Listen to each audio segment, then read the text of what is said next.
Queridos, graça e paz da parte do Senhor Jesus. Amém? Pela manhã eu cumprimentei vocês no Fula e agora à noite no Crioulo. A mim está tão contente para mim estar na boa metade. Não fala Deus obrigado, na nome da Deus papé, com nosso Senhor Jesus Cristo. Amém? Dá para entender um bocadinho de coisa, o Crioulo ajuda bastante, né? Eu falei que eu estou muito feliz por estar no vosso meio e eu agradeço a Deus por isso, em nome do nosso Senhor Jesus Cristo. Não é só missionário que tem desafio. Hoje vou lançar um desafio para vocês como igreja. Eu vou ensinar uma música no Fula, é bem facinho, vocês vão assim aprender rapidinho, eu tenho certeza. Por que, pastor Vumar? Porque eu quero preparar esse povo. Se de repente lá no céu a língua for o Fula, como é que vai fazer? Pelo menos uma cantiga a gente vai chegar cantando, né? E aí nós vamos alegrar o nosso coração lá com o Senhor Jesus. Amém? Então vocês podem ficar sentadinhos assim, só para vocês gravarem, é bem facinho. São 2 estrofes apenas. Lá na África, os louvores, as cantigas que a gente fala, né, são muito repetitivas, a mesma frase várias vezes. Então, a primeira frase diz assim: aleluia, beleza, todo mundo está, né? Tranquilo no aleluia, né? Aleluia, Issa Mae Kotian. Issa é Jesus. Issa Mae Kotian significa Jesus veio morrer no meu lugar. Então essa canção fala assim, a primeira estrofe. Aleluia, Issa Mae Kotian. Aleluia, Issa Mae Kotian. Aleluia, Issa Mae Kotian. Aleluia, Issa Mae Kotian. Não é possível, né, gente? Gravou já? Aleluia, Issa Mae Kotian. Nós vamos cantar, eu vou cantar aqui a primeira parte da música, aí você só ouve, na segunda vez em diante vocês, né? Aí vocês me acompanham, vocês me ajudam, tá bom?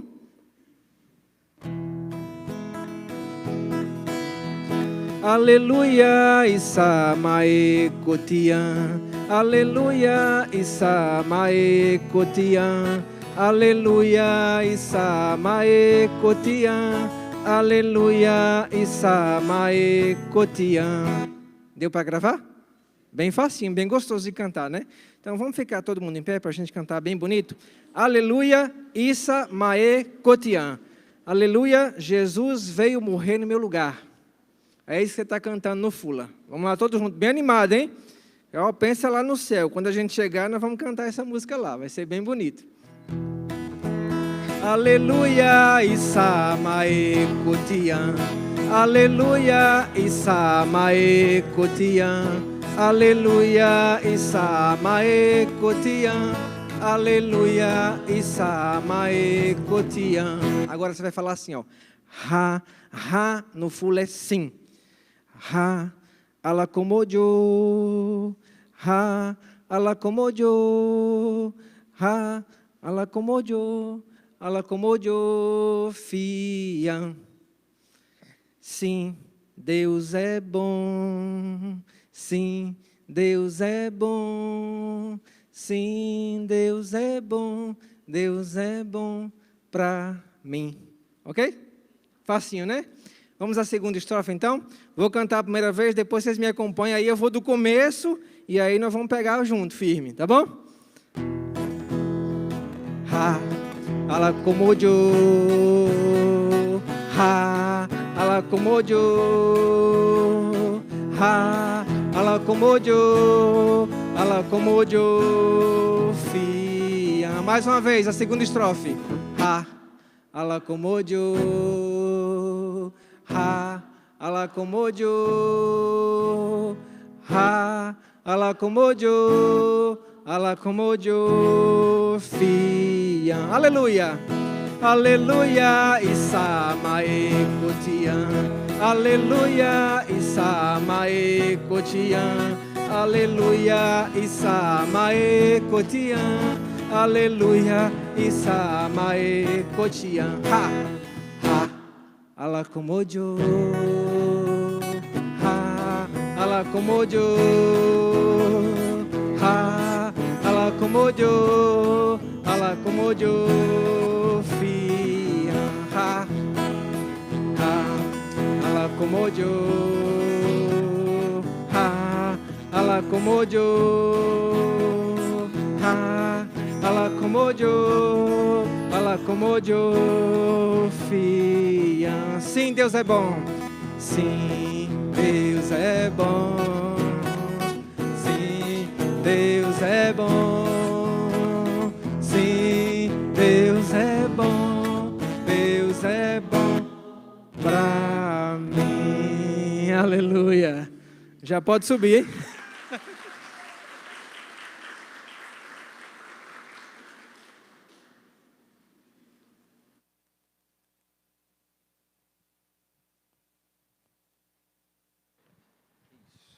Pode sentar, queridos. Graças a Deus. Que bênção.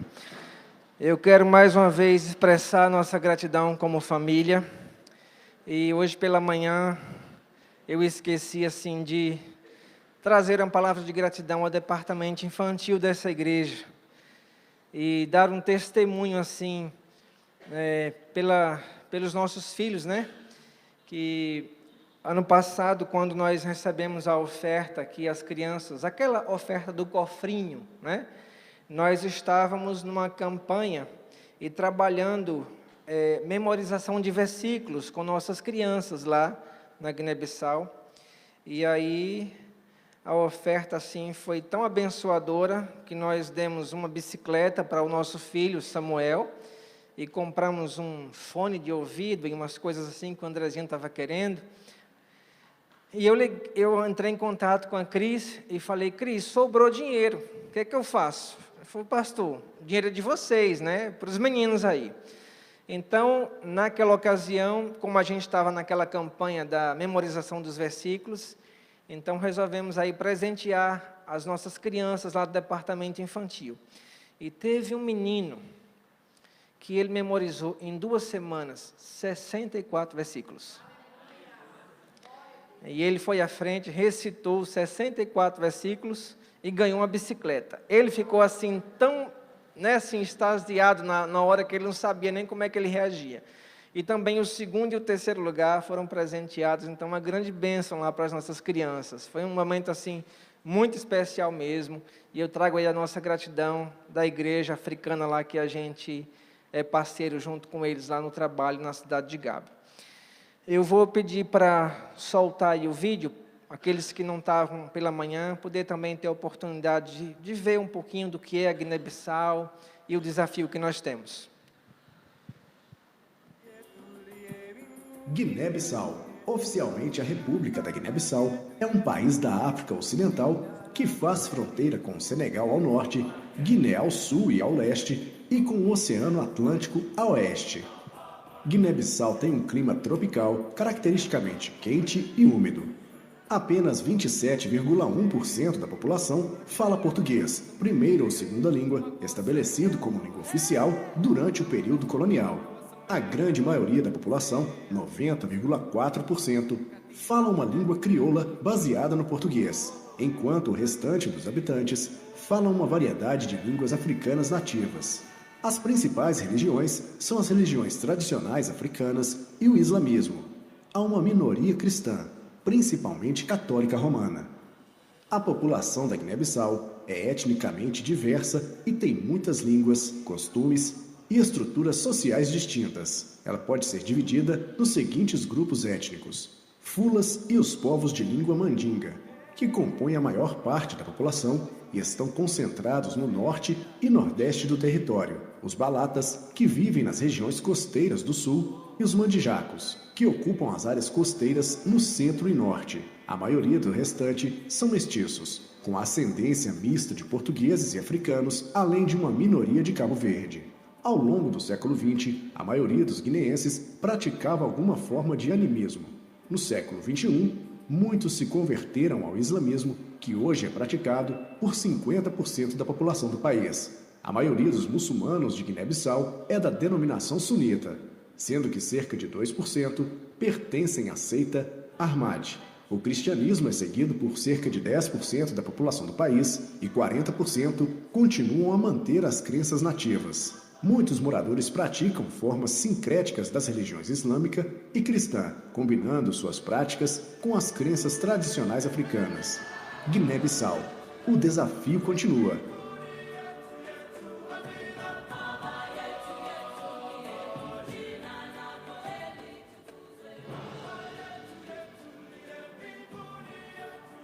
Una-se a nós, até que todos ouçam de Jesus.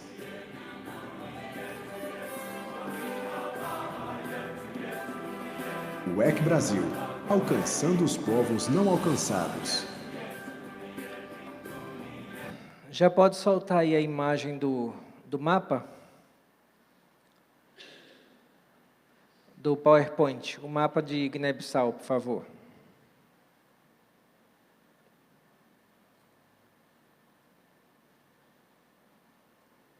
Isso. Nós, dentro desse contexto tão desafiador lá em Guiné-Bissau, como família, nós estamos ali na cidade de Gabo, na região leste do país, onde é o cinturão de força do islamismo. Hoje pela manhã a gente conversou, falou bastante sobre o nosso ministério, e alguém me perguntou depois, pastor, qual o próximo desafio aí de vocês, né? Nós estamos retornando para Guiné-Bissau no dia 3 agora de setembro, e o nosso próximo desafio é continuar a construção lá do nosso projeto, lá do centro comunitário, na aldeia de Bani, onde trabalhamos, a 18 quilômetros da cidade de Gabo. E pode projetar aí já também a foto lá do projeto. Isso. Aí é o nosso projeto, o centro comunitário na aldeia de Bani. Essa parte aí do lado de cá, que vocês estão vendo, que para a gente é a frente aqui, né? Mas aqui é uma foto de vista lateral, tá? Nós vamos construir uma próxima sala multiuso e queremos usar uma parte dessa sala para colocarmos ali uma máquina para descascar o amendoim, que eles chamam de mancara, e o arroz, né? Para fazer aí a limpeza tanto do amendoim quanto do arroz, que é a cultura de subsistência que eles vivem, né? Para comer mesmo.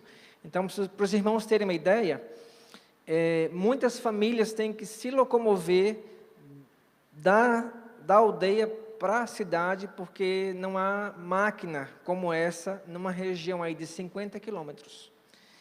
E isso é muito custoso. Então, o que é que eles decidem? Fazer isso, já pegando lá no pesado com a turma, né, aprendendo aí dessa ginástica deles no plantio e na colheita, a gente sai assim com os dedos meio que roxos durante o dia lá, só descascando o amendoim.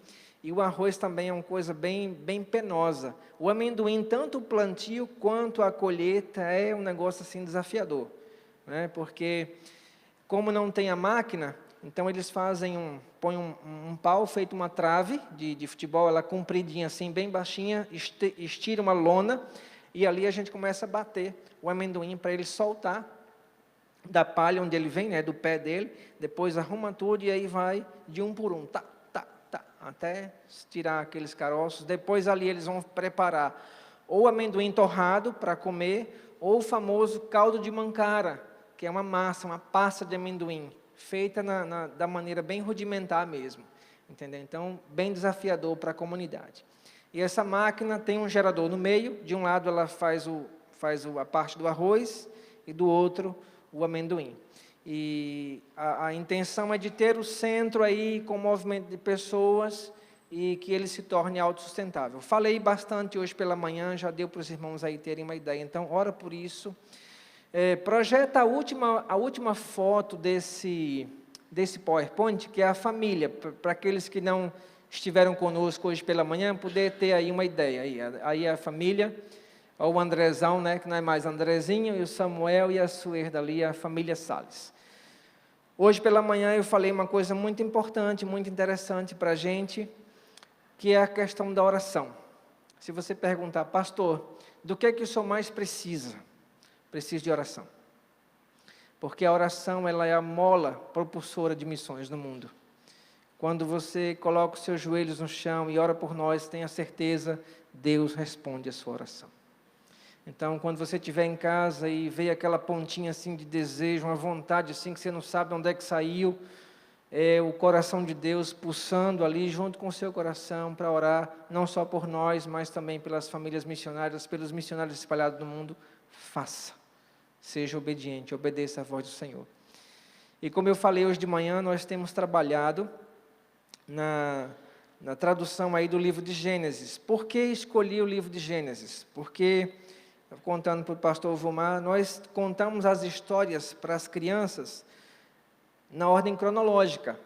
E no islamismo existem, né, muitas histórias que foram extraídas da Bíblia, inclusive essas histórias iniciais aí do Gênesis, mas tudo de forma distorcida. Vou dar um exemplo apenas. No Islã, acredita-se que o homem ele não engoliu completamente o fruto. Primeiro que eles dizem que o fruto foi uma frutinha que a gente conhece lá como mandiple. Seria o nosso cajá, a nossa frutinha ali, cajá, né? Bem parecida mesmo com a cajá. Então, quando o homem engoliu, Eva não. Eva, representando a mulher, comeu mesmo assim, de boa, desceu, e a mulher tem essa questão de que ela é totalmente pecadora. Mas o homem não. O homem engasgou. Por isso que a gente tem esse... Está os homens tudo colocando a mão lá. Então, nós não somos totalmente pecadores. Os homens, a mulher não. A mulher está derrotada assim, para a vida inteira, coitada. Então, quando a gente começou a entender um pouco mais sobre a cultura do Islã, as suas crenças, eu resolvi fazer esse trabalho, né? Recebi aí um ataque, assim, difícil para mim na época, em 2017. Eu travei o meu carro e as portas não travaram por completo. Ficou uma porta aberta e era o lado justamente onde eu tinha deixado a bolsa com quase que todo o dinheiro da construção e praticamente todo o meu trabalho de tradução. E fui roubado, e aí eu tive que recomeçar praticamente do zero. Achei algumas coisas que eu já tinha digitado no computador, mas aí o que vocês vão ouvir agora é parte assim desse prêmio que Deus tem nos dado. Eu estava já por volta do capítulo 14, aí agora eu estou no capítulo 4. E a intenção é colocar em áudio, porque estamos dentro de uma cultura oralizada, né? Então, quero colocar em áudio para poder distribuir, de repente aproveitar o trabalho de projeção do filme Jesus nas aldeias e deixar ali uma lembrança do Gênesis. Eu lembro que uma vez trabalhando lá com o pastor Adulai, é um parceiro nosso lá, fizemos uma gravação assim rápida, e na hora que a gente terminou a gravação, chegou um homem grande, fula, que tinha ido conversar com o pastor, e eu soltei lá a gravação, e aquele homem parou na hora, ele não falou mais nada. A única coisa que ele falava era o seguinte: esse é o momento da criação do mundo, esse é o momento quando Deus decidiu criar todas as coisas, e ali ele ficou ouvindo. Então assim, é fácil, tá, gente? Você ouve, aí você depois vai lá na sua Bíblia, Gênesis 1, de 1 a 5, aí você fica assim, beleza, você vai saber o que é que foi ouvido aqui, tá bom? Pode soltar aí. Kafuɗɗode Allah jomirawo tagi kammo ngun e leydi ndin. Hade leydi ndin daraki hay fus alano e mayri. Niwre nden hino wiilotono e dulare luggunde. Ruhu Allah on hino yolotono ko hoore ndiyam. Allah jomirawo on haali lampu wooda, lampu on heɓi. Allah jomirawo on yi on lampu, o welti fi makko, o sennidiri niwre e dayngu. Allah jomirawo on noddi lampu ñalorma, o ƴetti niwre nden jemma, woni kikiiɗe e bimbi, woni fuɗɗode nden. Deu para entender tudinho, né? Se não entendeu, já sabe. Vai lá, Gênesis 1, de 1 a 5, e você cai na bênção. Glória a Deus. Deus é bom. Essa é a voz do Hamad, é um dos jovens que é responsável lá pelo trabalho das crianças e escolinha de futebol, e o trabalho das crianças na aldeia também, um menino assim, bênção, que Deus nos deu ali para o trabalho nessa região. Eu queria convidar você nessa noite a abrir sua Bíblia, vamos meditar um pouco na palavra de Deus e ouvir a sua voz. Mateus capítulo 6.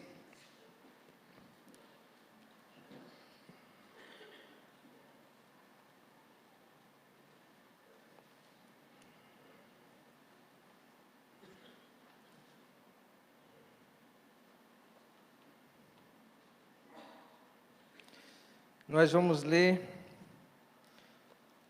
apenas a primeira frase do versículo 10. Vamos todos juntos? Vamos lá? Venha o teu reino. Mais uma vez. Venha o teu reino. Pela última vez. Venha o teu reino. Vamos orar. Senhor Deus, nós te agradecemos pela tua agenda, por esse encontro tão especial com o teu povo aqui representado, a tua igreja aqui em São Vicente. Mas nós também agradecemos o Senhor com um amor profundo pela tua palavra. Porque a tua palavra é a verdade, Senhor. Que o Senhor gere no nosso coração mais devoção pela tua palavra. Que o Senhor nos faça não só ouvintes, mas praticantes da tua palavra, Senhor. Porque ela é a nossa regra de fé e prática. Ela é a luz para o nosso caminhar. Ela é lâmpada para o nosso caminho, ela ilumina a nossa vida, o suficiente para caminharmos com o Senhor, para darmos o próximo passo na tua direção. Ela nos instrui, ela nos corrige. Obrigado, Senhor. E nos perdoa, porque muitas vezes não temos a tua palavra como deveríamos ter na nossa vida. Nos perdoa porque como igreja não entendemos ainda que existem muitos povos que não têm o privilégio sequer de terem uma palavra ou mesmo um versículo traduzido para a sua própria língua. Que o Senhor nos use como igreja para que a tua palavra possa alcançar esses povos e fazer o teu nome conhecido e glorificado. Que o Senhor fale no nosso coração nessa noite, nós nos rendemos ao teu senhorio, à tua grandeza, ao teu poder e te pedimos, fala conosco, em nome de Jesus. Amém. Queridos, esse é um texto muito conhecido da palavra de Deus. Essa expressão usada pelo Senhor Jesus, venha o teu reino. Se você observar um pouquinho aí do contexto anterior, próximo, diz a palavra do Senhor que Jesus estava percorrendo toda a região da Galileia. E o que é que ele estava fazendo? Qual era a sua intenção? A Bíblia diz que ele estava ensinando nas sinagogas, pregando o evangelho do reino. Ali ele também estava curando toda sorte de doenças e enfermidades entre o povo.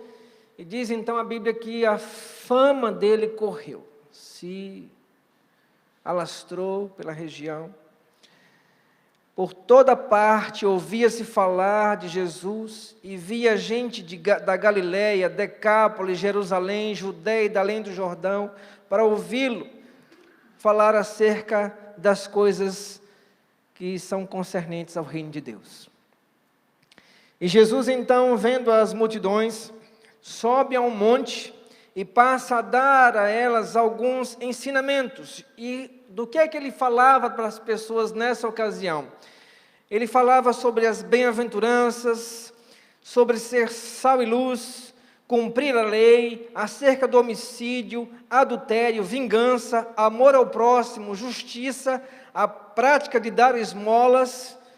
E por fim ele entra aí na oração do Pai Nosso. E essa oração parece então resumir muitos temas que ele tinha exposto anteriormente.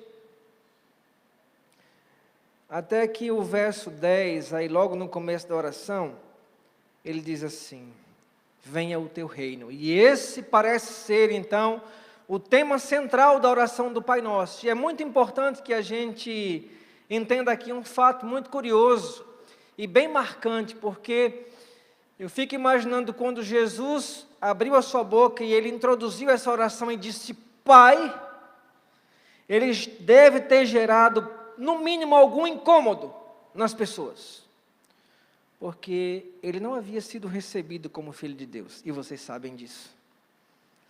Então, quando ele abre a sua boca, ele inicia a sua oração e diz, Pai, ele chama para si mesmo, ou ele dá sentido à sua filiação. Eu e o Pai somos um. eu tenho a liberdade de chamá-lo de Pai, porque eu sou filho, e eu fui enviado por Ele a esse mundo. E certamente, como eu já falei, no mínimo deve ter gerado algum incômodo naquela multidão, naquele povo.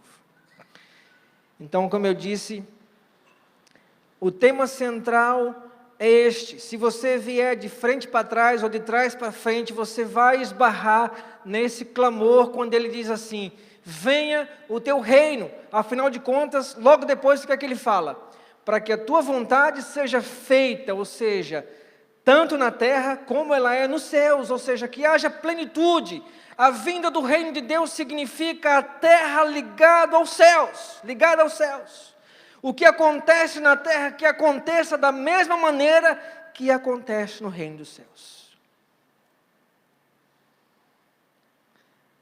E quando a gente fala dessa expressão reino, reino está ligado a domínio, a governo, a autoridade, a um estado governado por um rei. O reino de Deus, irmãos, é um reino real.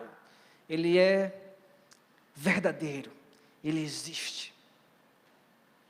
E ele é estabelecido por Jeová, ou por Yahvé, ou como nós traduzimos lá no Fula, pelo Deus Criador de todas as coisas, o soberano de todas as coisas, Alá Jomiraon.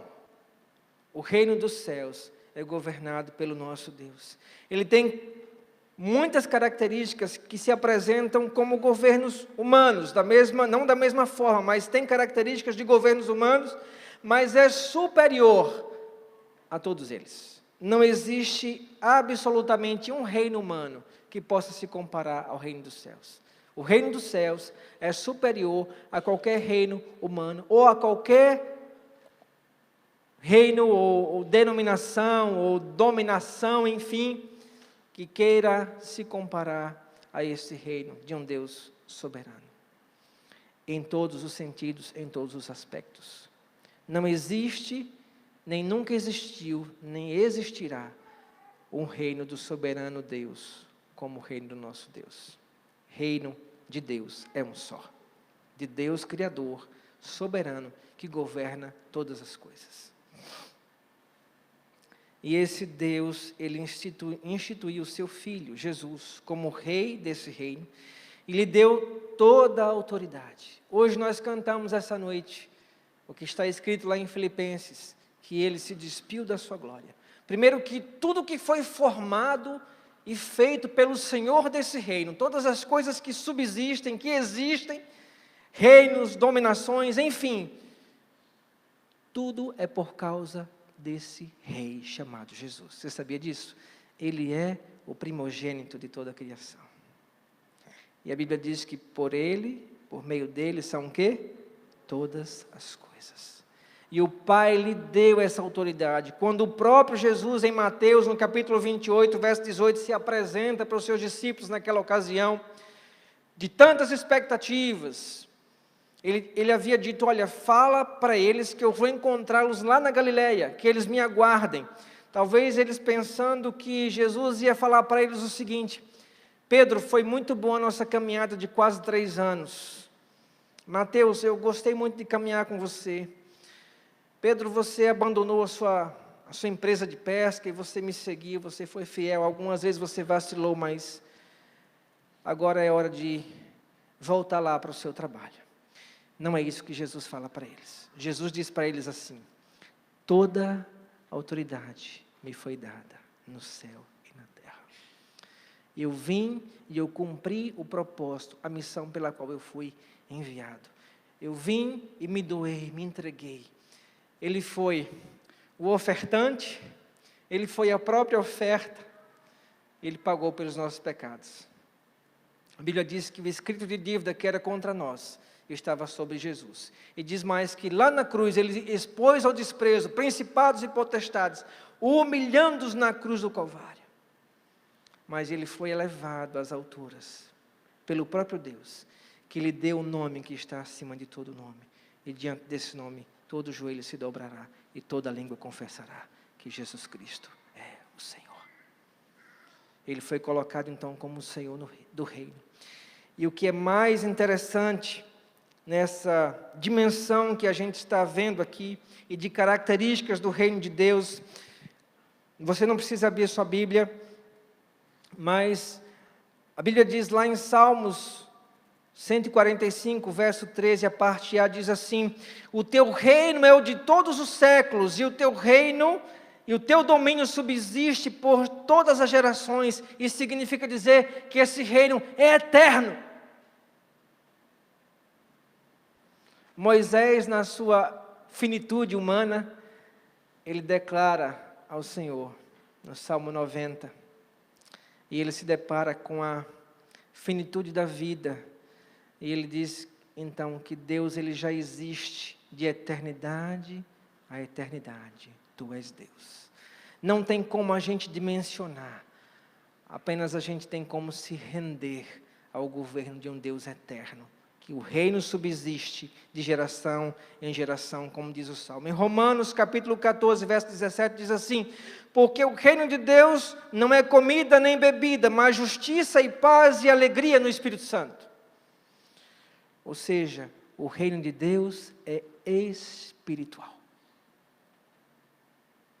O reino de Deus, ele não se resume à nossa vida, ao nosso dia a dia. Ele não se resume aos nossos problemas. Ele não está apenas ligado a essas coisas que são temporais e passageiras. Ele é eterno. Em 1 Coríntios 4, 20 diz assim: porque o reino de Deus consiste não em palavra, mas em poder. O reino de Deus é um reino de poder. E um poder que jamais pode ser colocado e confinado e entendido pelo nosso intelecto. Não existe ser humano que possa entender na sua amplitude o poder do reino de Deus. Não tem como mensurar.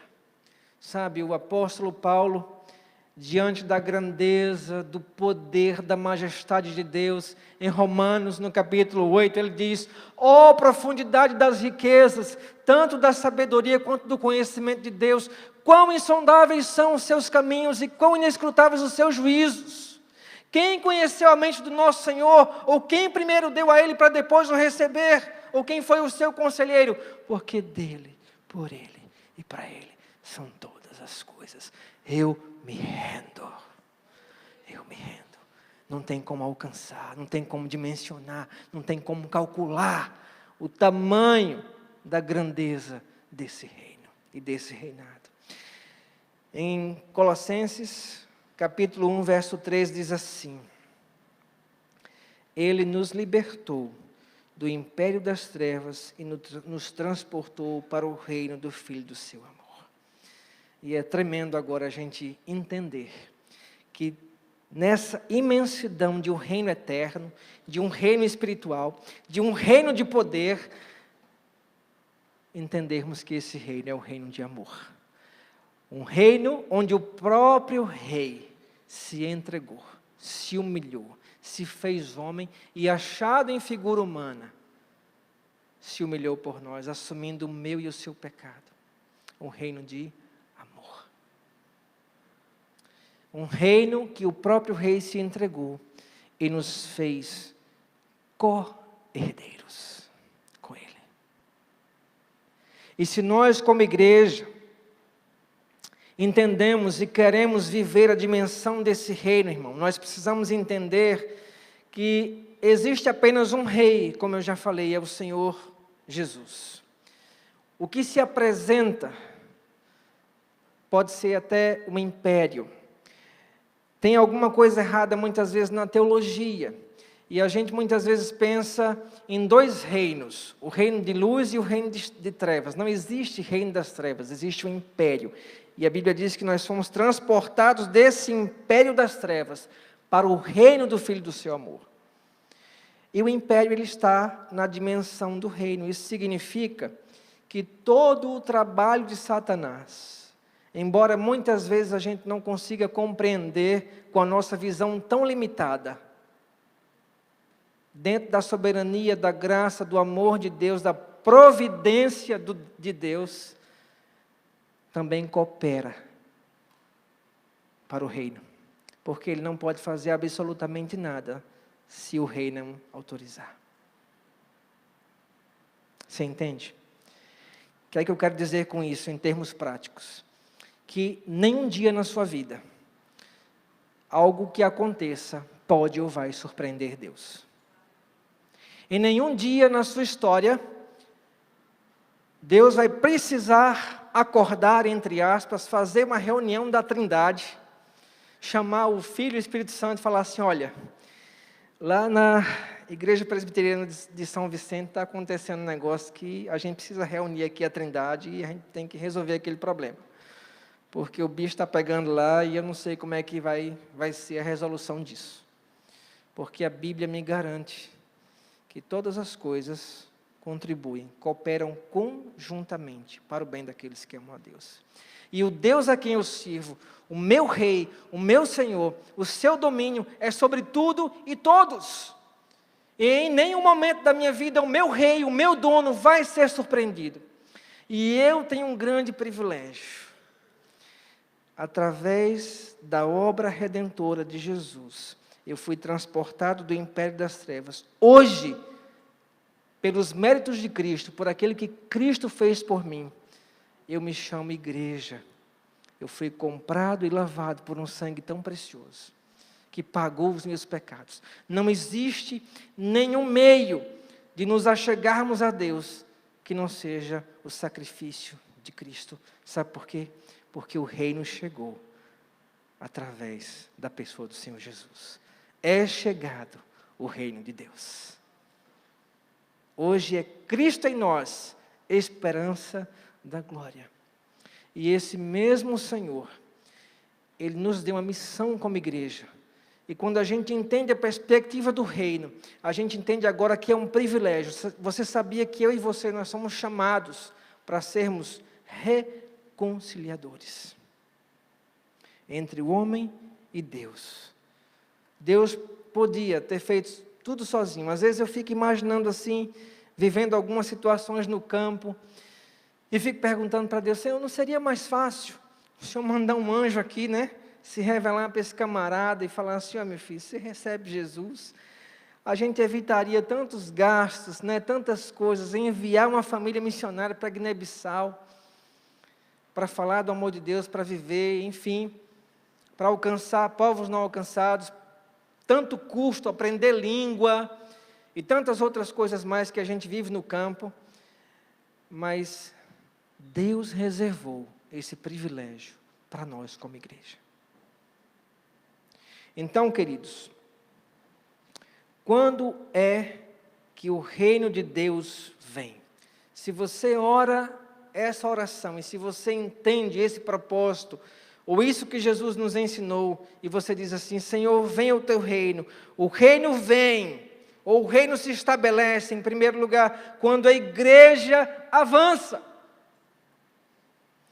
Mateus capítulo 28, no verso 19, ele diz: vão e façam discípulos de todas as nações, batizando-os em nome do Pai, do Filho e do Espírito Santo, ensinando-os a guardar tudo o que vos tenho ordenado.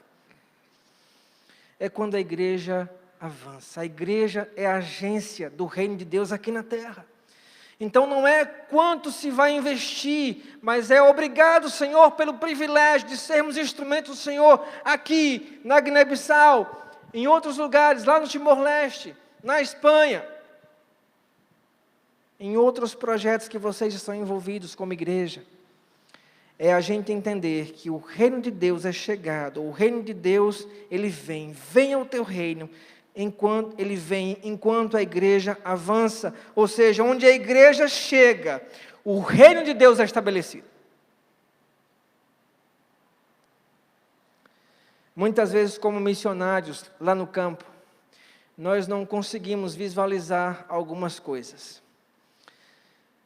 E a gente quer que as coisas elas aconteçam assim de uma forma tão assim instantânea, imediata.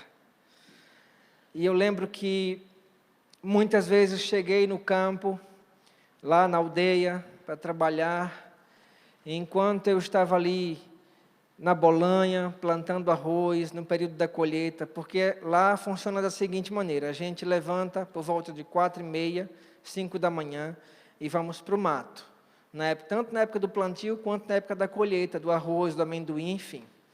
E nós trabalhamos então para pegar o dia assim fresco, né? Porque nós temos aí as épocas do ano que a nossa temperatura dá 45, 50, abril e maio não vão nos visitar no campo, porque vocês vão pegar 55 graus na moleira, assim, fácil. E aí a gente tem que levantar cedinho para ir lá para o plantio. E aí nos intervalos, a gente senta embaixo, assim, às vezes de alguma árvore, e ali eu ponho o radinho com algumas histórias no Fula, na língua local, algumas histórias bíblicas, e ali vamos conversar. E quantas vezes voltei para casa chorando, vendo o trabalho infantil, as crianças comparecendo lá semanalmente para ouvir as histórias, e eu perguntando: Senhor, nada está acontecendo, parece que as pessoas não estão dando importância para a tua mensagem. Aí, ano passado, recebi uma equipe lá dos romenos, e eu falei: Hamad, vai lá para ajudar o pessoal na tradução, porque eu ia resolver uma outra coisa. Passei uns 15 minutos, quando voltei, Hamad estava no mesmo lugar. Aí eu falei: Hamad, o louvor lá, o período de cânticos lá de música já começou. E você não está lá. Ele falou: pastor, desculpe, eu tinha tanta coisa para resolver aqui, deu um problema aqui no gerador, estou aqui tentando arrumar, mas vai lá para o senhor ver o que está acontecendo. E aí, quando eu cheguei na sala, eu vi 4 meninas que começaram aí a frequentar o nosso trabalho. Algumas delas já casadas e mães, porque as meninas são dadas em casamento muito cedo. Então, quando estão assim na adolescência, 13, 14 anos, já são dadas em casamento. Mas ali eu enchi os olhos d'água quando eu vi aquelas meninas conduzindo o momento de cânticos com as crianças menores.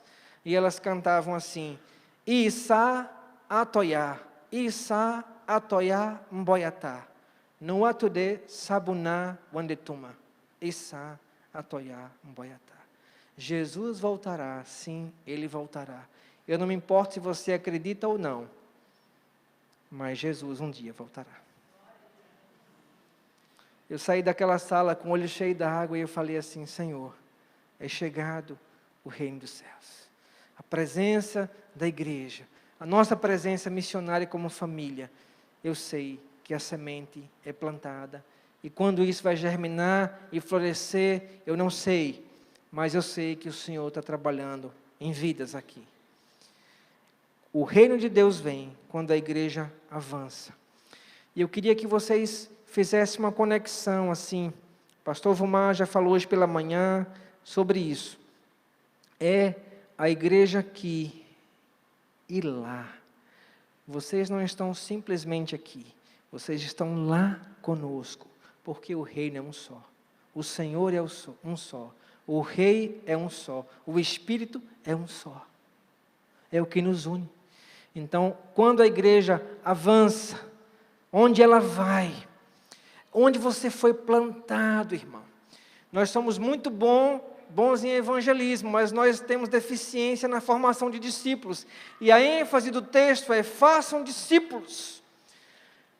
Então, quando você estiver no seu trabalho, você diga: eu sou um agente do reino aqui. E começa a orar: Senhor, venha o teu reino.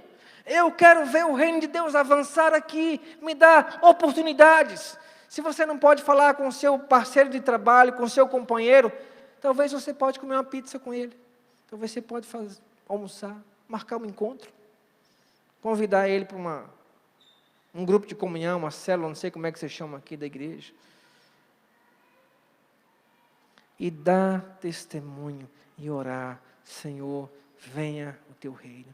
O reino de Deus, ele vem quando a igreja avança, quando a igreja faz discípulos. O reino de Deus vem enquanto a igreja proclama. E essa é uma ação aí querigmática, a proclamação do Evangelho do Senhor Jesus. Em Mateus, no capítulo 24, verso 14, o Senhor Jesus diz assim: e este Evangelho do reino será pregado em todas as nações, e então virá o fim. Enquanto a igreja proclama, nós celebramos a Santa Ceia do Senhor E o apóstolo Paulo diz assim, o texto diz, enquanto vocês fazem isso, anunciem a morte do Senhor, até que Ele venha. Então a igreja, ela é chamada de dentro para fora. Ela é chamada para anunciar, para ser a boca, a voz de Deus, do Senhor do reino, que diz para nós hoje, venha o teu reino, é chegado o reino dos céus, para que a tua vontade seja feita na terra, como ela é nos céus. Como que você quer que as coisas mudem, se você não proclama o reino de Deus? Se você não fala do amor de Deus? Se você não diz para as pessoas onde a verdade está? Se você não proclama as boas novas, você é um agente do reino, e onde o Senhor te plantou, Ele te plantou para você ser esse agente. Para você entender, Deus, a minha vida aqui precisa ser uma proclamação todos os dias, dentro da sua casa, para a sua vizinhança. Começa a orar a Deus pedindo estratégias, para que você possa proclamar o Evangelho do Senhor Jesus. Eu falei hoje de manhã, nós somos chamados de dentro para fora.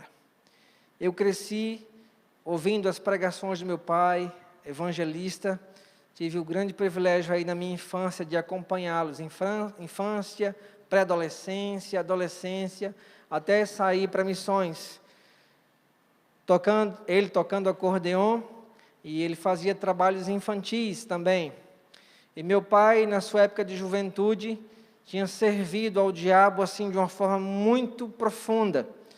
Ele estava para ser consagrado mago na magia negra, quando ele teve um encontro pessoal com Jesus. E ele largou tudo, abandonou tudo, para servir o Senhor. Lá do nosso presbitério, lá em Sergipe, naquela ocasião, quando ele começou o trabalho, pouco tempo depois, já plantando igrejas, queriam ordenar ele como pastor. E ele disse, não, se vocês me ordenarem como pastor, vocês me matam, porque eu não vou saber ficar dentro de igreja. O Senhor me chamou para pregar o Evangelho. Então, papai morreu com 94 anos, da seguinte maneira, quando ele chegou no hospital, nos primeiros dias, como ele ainda estava lúcido, uma médica entrou no quarto e mostrou um exame para ele e perguntou assim, seu Salles, me explica aí qual é o segredo de, aos 94 anos, ter um coração como esse. Ele não contou conversa. Ele disse assim, o segredo é esse, minha filha, você quer saber? Ela disse, quero. Amarás o Senhor teu Deus de todo o teu coração, de toda a tua alma. A médica começou a chorar. Cruzou o corredor do hospital, foi chamar outra médica e disse, venha cá ver um senhor de 94 anos que me ensinou o segredo de ter um coração bom. A médica correu lá. Nos seus últimos dias, aquela ala do hospital tinha sido toda evangelizada. Do vigia até a enfermeira e os médicos de plantão. E muitos deles iam no quarto do meu pai para receber a bênção antes de começar o trabalho. Seu Salles, eu vim para o senhor orar por mim. Então, vem cá, minha filha, deixa eu orar por você. Quando eu cheguei naquela madrugada, meu pai já estava no pré-coma, né? Do vigia, era uma madrugada, às 2h da manhã, quando eu entrei no hospital. Do vigia até a enfermeira de plantão diziam assim, esse é o filho do seu Salles, que é missionário na África, veio para ver o pai, não é, minha filha? Aí minha irmã dizia, pode entrar. Você tem proclamado? Quantas vezes Deus te deu a oportunidade e você calou sua boca? Você não anunciou a verdade do Evangelho. Você viu pessoas sofrendo, chorando na sua frente, gente que está pedindo socorro, que está pedindo uma palavra de encorajamento, que está pedindo uma oração, e você deixou de fazer, perdeu a oportunidade. E por fim, queridos, o reino de Deus vem, enquanto a igreja testemunha. O reino de Deus vem, enquanto a igreja avança. O reino de Deus vem, enquanto a igreja proclama, ela foi chamada para isso, para ser agente de proclamação, é a ação querigmática da igreja, e este é o sinal de que Jesus falou: o Evangelho será pregado, o Evangelho do Reino será pregado em todas as nações. Isso significa grupos étnicos, e até que todos ouçam o Evangelho. Então virá o fim, um sinal querigmático. E, por fim, o reino de Deus, ele avança, ou ele vem, enquanto a igreja testemunha.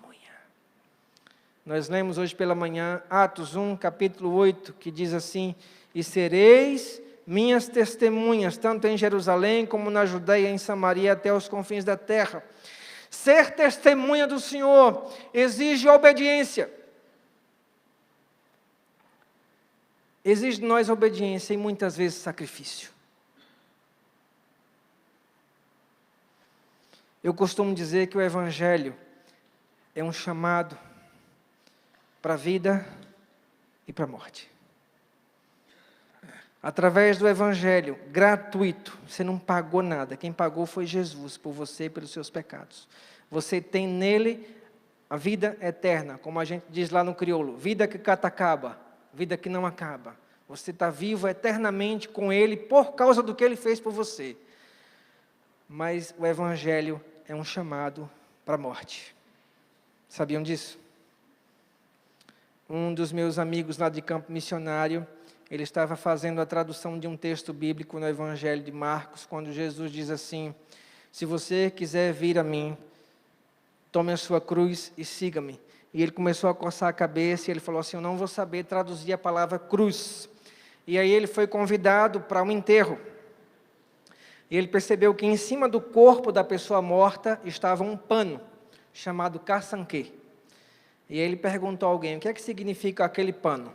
Ele disse: não, é porque quando põe o caçanquê em cima do morto, significa dizer que a pessoa está completamente morta. E aí ele voltou lá para a tradução e perguntou lá para um dos tradutores: o que significaria você andar com um caçanquê? E os meninos deram um pulo assim para trás e falaram: pastor Tony, jamais a gente pode andar com um caçanquê. Ele falou: por quê? Porque quando a gente anda, se a gente andar com um caçanquê, a gente vai estar dizendo para as pessoas que nós estamos mortos. Ele falou: é isso mesmo que tem que estar lá no texto. Jesus chamou você para andar assim, como morto. Tome a sua cruz, morra para você todos os seus dias. O que é que Paulo disse? E vivo, não mais eu, mas Cristo vive em mim. E a vida que agora vivo, viva pela fé no Filho de Deus, que a si mesmo se entregou e morreu por mim. Esse é o Evangelho do Senhor Jesus. A igreja é chamada para testemunhar. Enquanto ela testemunha, o reino de Deus vem. Isso exige perseverança, isso exige obediência, isso exige sacrifício, isso exige nós romper com os padrões culturais que nos são colocados todos os dias. É você dizer assim para o seu colega, dizer assim: olha, beleza, eu caminho com você até aqui, mas daqui por diante você vai sozinho, porque eu estou com Jesus. Eu não posso caminhar mais, porque senão eu vou vender minha fé. Eu vou negociar o inegociável, que é a fé no Senhor Jesus. Exige muitas vezes martírio. Esse termo aí, testemunha, martirinho. Queridos, para que você e eu estivéssemos hoje nesse lugar assim tão confortável, né, pastor Vomar? Participando dessa igreja tão bonita, custou para muita gente.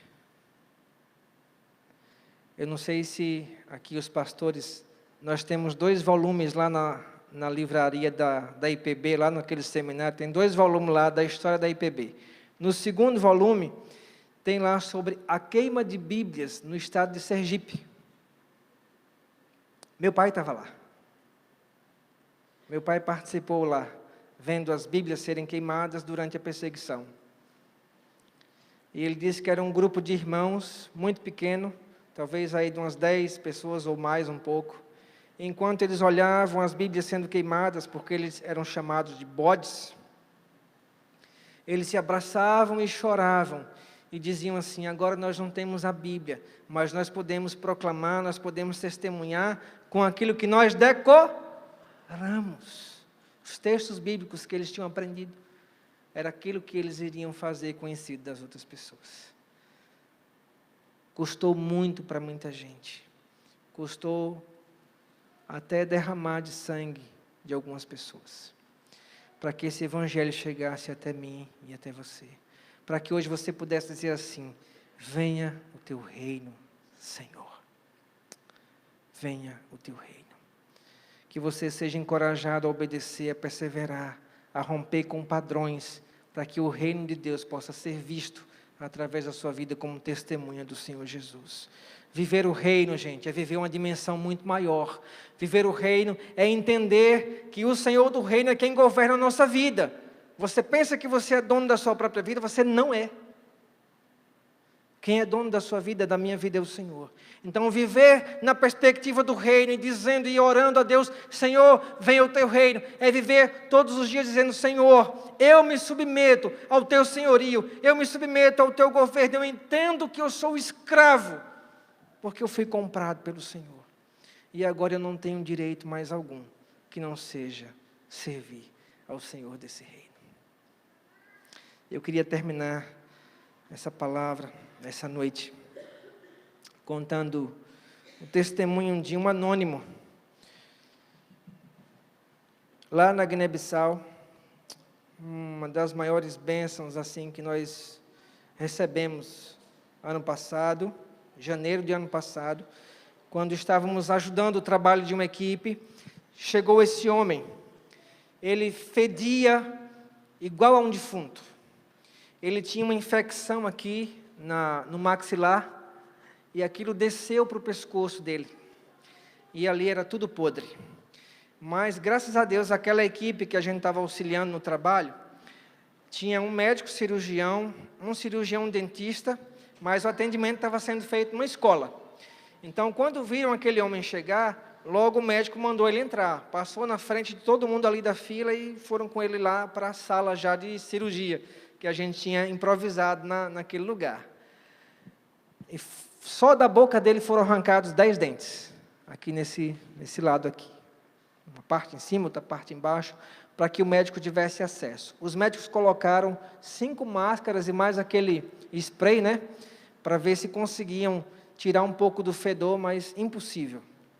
Eu sei que no final da cirurgia, Suerda lá acompanhando, ela pergunta assim para o médico: e agora? O que a gente vai fazer com esse homem? Porque tudo isso aqui foi aberto, gente. Estava assim um buraco enorme aqui. A gente via muita coisa lá para dentro. O médico disse: olha, Suerda, isso vai levar entre 6 a 9 meses para cicatrizar. Aí Suerda disse: doutor, onde eu vou colocar esse homem? Ele disse: não sei. Porque não era um hospital. Ele falou: eu não podia negar atendimento para ele, eu vim para isso, eu vim para servir. E aqui está feita a cirurgia, agora daí para frente é com vocês. Suerda falou: aleluia. Aí correu para mim, fiz uma reunião rápida, fomos parar na mesa do delegado de saúde, que é um presbítero da nossa igreja, um homem assim abençoado, doutor Antônio. Se você lembrar dele, você ora por ele, para Deus dar muita graça para ele, porque ele está assim, na frente da batalha lá, com aquele povo, todos os dias. E tem sido assim um testemunho vivo. Mas aí o doutor Antônio disse: olha, pastor, é o seguinte, eu posso até colocar ele no hospital, mas o cuidado todo quem vai dar para vocês. Aí começamos a cuidar daquele moço, ele muçulmano, Suerda dando assistência, acompanhado de outros voluntários que ainda permaneceram alguns dias, Deus provendo medicamento, tudo assim, para a gente poder cuidar dele. E começamos a contar a história bíblica na ordem cronológica, mas aí, como ele tinha colocado o nome do filho dele de Daniel, que era o nome do doutor que fez a cirurgia, eu comecei então a partir do livro de Daniel. Você sabe quem foi Daniel? Foi 3 meses de contação de histórias, com ele lá, sendo assistido por Suerda e o pessoal. Um dia fiquei com coragem e perguntei para ele assim: então, você sabe por que nós estamos aqui? Nós fazemos esse trabalho assim, assim, assim. E apresentei para ele o plano de salvação. Aquele homem me olhou e disse assim: pastor, eu sei o que Jesus fez por mim. E eu fiquei incrédulo. Eu fiquei apavorado. Eu falei assim: meu Deus, será que esse homem converteu mesmo? Vou chamar um amigo para vir. Chamei o Tony. Falei: Tony, vamos lá comigo. Aí apresentamos de novo tudo para o cara. Papapá, papapá, papapá. Qual foi a resposta final? Eu sei o que Jesus fez por mim. Aí nós ficamos mais apavorados ainda. Chamamos o pastor Adulai. O pastor Adulai foi lá, conversou com o homem. Qual foi a resposta? Eu sei o que Jesus fez por mim. O pastor Adulai vem para a gente falar assim, o homem converteu. Queridos, em 3 meses de hospital, tudo se fechou aqui no pescoço. Algo que era para 6 ou 9 meses. Com 4 meses de hospital, todos os dias, manhã, tarde, noite, visitando, acompanhando, aquele homem sai do hospital e ele vai na sua aldeia, ele chega para o pai dele, para a família dele e fala assim, agora eu sou de Jesus. O que aconteceu? Ele perdeu o pedacinho de terra que ele tinha, ele perdeu a casa dele, ele perdeu o gado que ele tinha, os fulas são criadores de gado, são tocadores de gado, e ele vem com a família, a mulher e 3 filhos para a cidade, literalmente, com a mão na frente e outra atrás, num bom português, sem eira, nem beira, nada. Ele tinha descoberto que o pastor Adulai é tio dele, e aí o pastor Adulai recebeu essa família na casa, e nós nos mobilizamos como igreja, conseguimos um quarto em uma casa que ainda era dos parentes, de um parente dele que morava lá. Colocamos a família, começamos a cuidar dele, e ele ia todos os dias, ele vai todos os dias nas reuniões de oração da igreja do pastor Adulai, congrega lá, se batizou, firme na fé, e aí veio o tempo do Ramadã, que são 30 dias de oração do mundo muçulmano. No final, que é a grande raça, né, que eles falam que é a grande oração final, o tio dele então fala para ele assim, eu sei que você resistiu até agora, mas essa é a sua última chance. Você precisa ir na mesquita, você vai negar Jesus, e você vai voltar para o islamismo. O que acontece com aquele moço? Ele diz, eu não vou. E aí ele foi expulso da casa do tio, e não só da casa do tio, como o tio dele é presidente da associação do bairro lá, ele foi expulso do bairro. Agora, sem casa, sem teto, mais uma vez, está lá nosso irmão com a família, mulher, 3 filhos. Eu estava no Senegal acompanhando o Andrezinho na escola, quando o pastor Adulai me escreveu, olha, o Sumani foi expulso do bairro. Falei, pastor, estou chegando semana que vem, vê o que o senhor pode fazer. Aí o pastor conseguiu arrumar as panelas que ele tinha, umas coisas que ele saiu sem nada, literalmente. E conseguiram uma casinha para colocar aquele homem e a família lá. E aí eu voltei do Senegal, com 2 dias depois que a gente tinha organizado as coisas em casa, corri no pastor Adulai, falei, eu preciso ir ter com o Sumani. E ali foi o meu confronto. Eu olhei para o Sumani e perguntei para ele assim, e agora?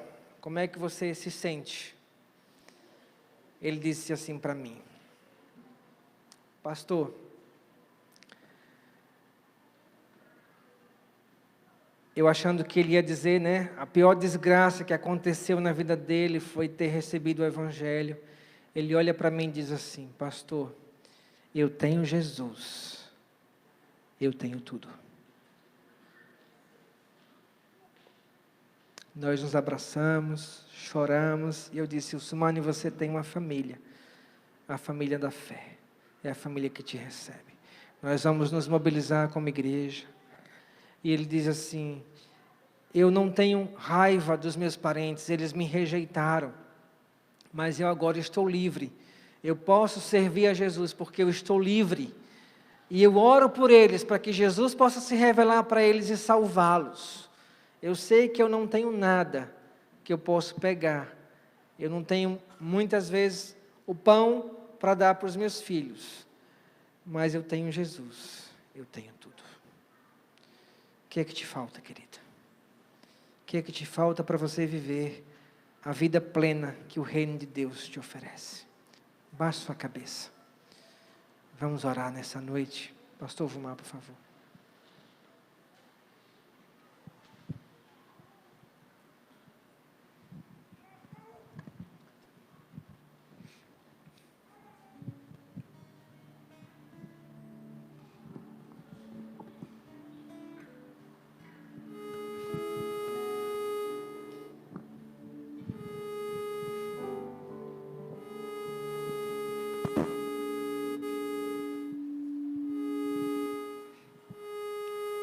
Senhor, nós não temos muito a oferecer ao Senhor, a não ser nossas vidas, ó Deus.